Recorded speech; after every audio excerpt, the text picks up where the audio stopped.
Masya Allah, ini kalaulah bisa setiap hari saya menghadirkan hadroh di Apa Kabar Indonesia Malam, dan ini mungkin menyambung apa yang saya tanyakan kepada Syekh Misri di sini. Apa pentingnya para elit politik ini kemudian secara terbuka dan diliput oleh TV untuk melakukan silaturahmi yang benar-benar secara esensi itu ada? Kita tahu tahun politik ini sempat ada friksi di masyarakat. Ini Pasti seperti apa? setiap tahun politik itu terjadi ya, saling mencintai, ada kebencian dan lain sebagainya. Nah, itu kita berharap itu jangan cuma hanya manis di bibir saja. Artinya biar diliput sama media 01 ketemu dengan 02, 03, itu kita benar-benar ingin diwujudkan dalam keseharian. Bukan hanya sekedar diliput, oh bahwa si Fulan sudah berkunjung ke Fulan atau menyambung komunikasi baik dengan Fulan. Tapi memang betul-betul harus diwujudkan dalam keseharian. Jadi para pengikutnya, bawahannya juga demikian. Jangan sampai terjadi kebencian di antara kita. Iya, langsung saja kita tanyakan ya, mungkin saya ingin ke Mas Habib lagi. Mas Habib, kalau lo memang ingin menjalin silaturahmi secara esensial, apa hanya formalitas saja supaya diliput tampaknya guyup. Tapi dalam hati kan siapa yang tahu momen silaturahmi lahir dan batin. Jaminannya seperti apa mungkin dari 02 ini? Ya, dalam politik yang namanya formalitas, yang namanya gestur, itu sama-sama perlu, sama-sama penting ya.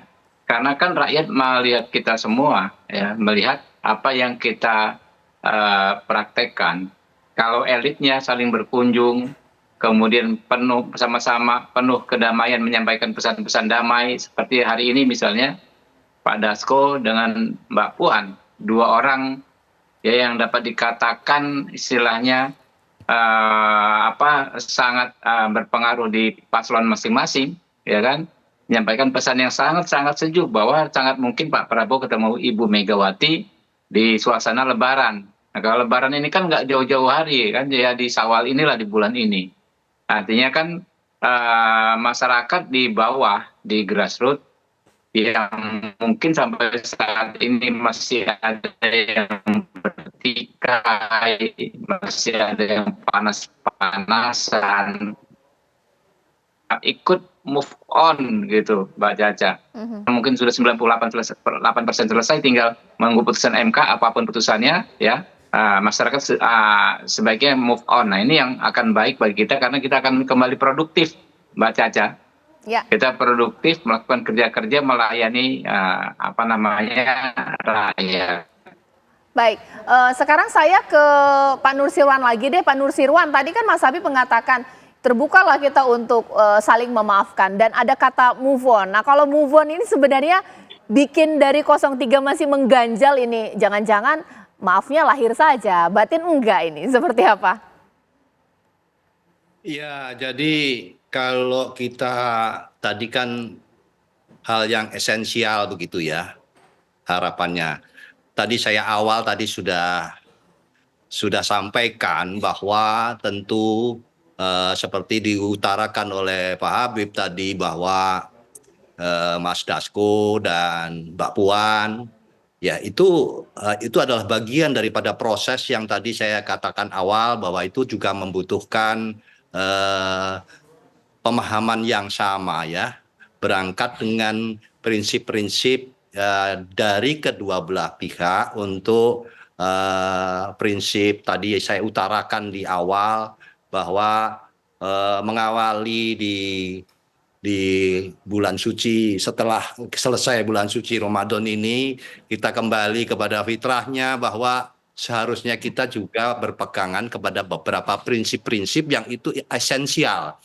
Maksudnya adalah ya kita bisa menerima adanya sebuah prinsip kebenaran, prinsip berkeadilan, prinsip untuk menjunjung tinggi aturan dan konstitusi. Kalau ini semua kita bisa jalankan dengan baik, tentu semua pihak tidak sulit.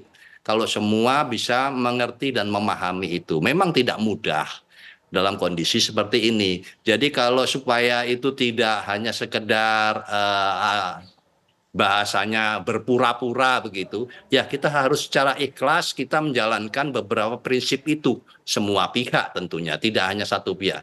Karena akan sulit kalau misalnya kita berjumpa ya, dalam bahasa yang lain katakanlah berkomunikasi, perjumpaan, tapi masih ada sesuatu hal di antara kedua belah pihak ini yang belum berjalan dengan sesuai dengan yang secara normal, secara kewajaran itu dapat dipahami, dapat diterima. Itulah yang saya maksudkan, bahwa kalau kita harapannya ingin pada sesuatu hal yang memang prinsipial, tidak berpura-pura begitu, ya kita harus berproses dengan baik. Itu menerima beberapa hal yang seharusnya kita misalnya itu melakukan kesalahan, katakanlah tidak benar, tentu kita harus perbaiki. Hal-hal seperti itulah yang persyaratan-persyaratan tidak tertulis mungkin, tapi itu adalah menjadi hal-hal yang kadang-kadang itu menjadi kelengkapan yang perlu dijalankan oleh berbagai pihak untuk berkomunikasi. Menurut saya demikian. Bang Huda, seperti apa?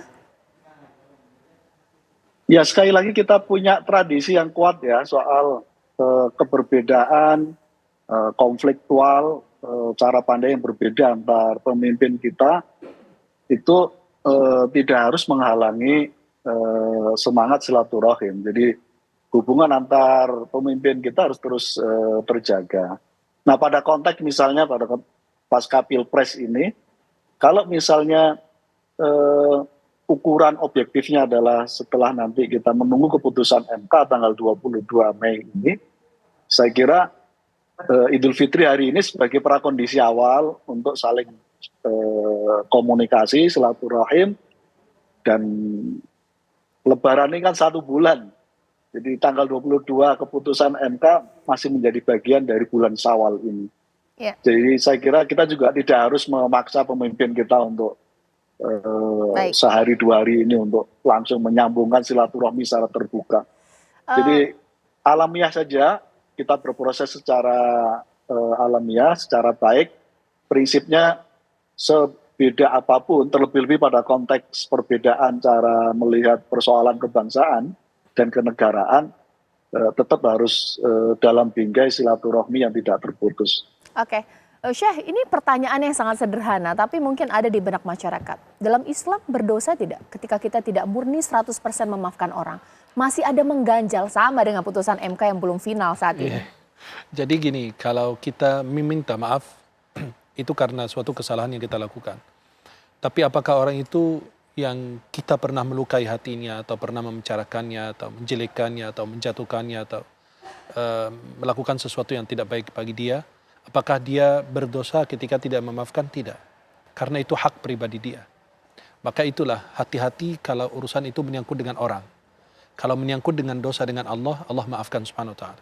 Jadi kita mohon ampun, kita taubat, selesai. Allah maafkan. Tapi kalau menyangkut dengan urusan hamba, Allah tidak ikut campur dengan urusan itu. Jadi pada saat kita melakukan kesalahan kepada orang, kemudian orang itu meninggal, sulit juga kita meminta maaf kepada dia. Sedangkan dia udah meninggal, kita tidak dengar apakah dia memaafkan atau tidak. Berarti nanti dia harus nunggu proses pengadilan.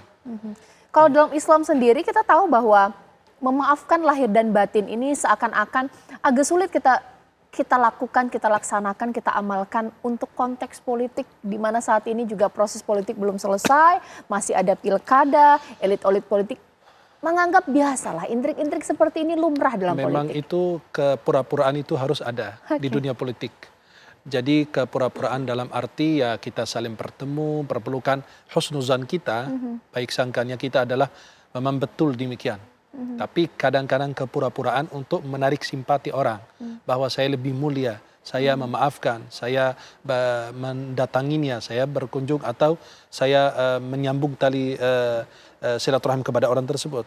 Ya, seperti yang kita tadi sudah berbaik kata silaturahim. Jadi kepura-puraan di dalam dunia politik memang itu sebuah keharusan ya. Kalau saat ini kita perhatikan. Tapi ya kita menilai zahirnya saja.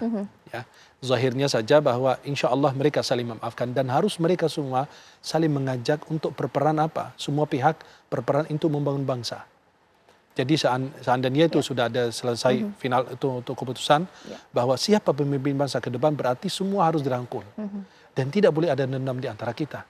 Kadang-kadang gini, lahir memaafkan, batinnya kan kita nggak tahu. Betul. Yang tahu hanya Allah Subhanahu wa taala. Masya Allah.